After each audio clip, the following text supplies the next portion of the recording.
Hello, hello, hello. Welcome on a TikTok tutorial on how to use your TikTok balance to buy coins.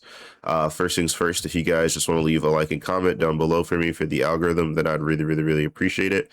And the next thing that you're going to want to go ahead and do is click on these three white bars on the top right corner of your screen.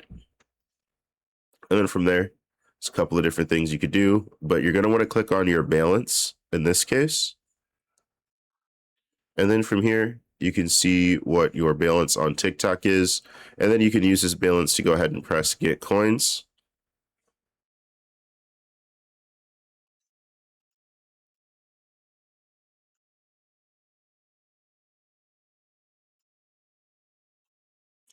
And then let's say I wanted to go ahead and just buy 350 coins. And this is just going to use my balance.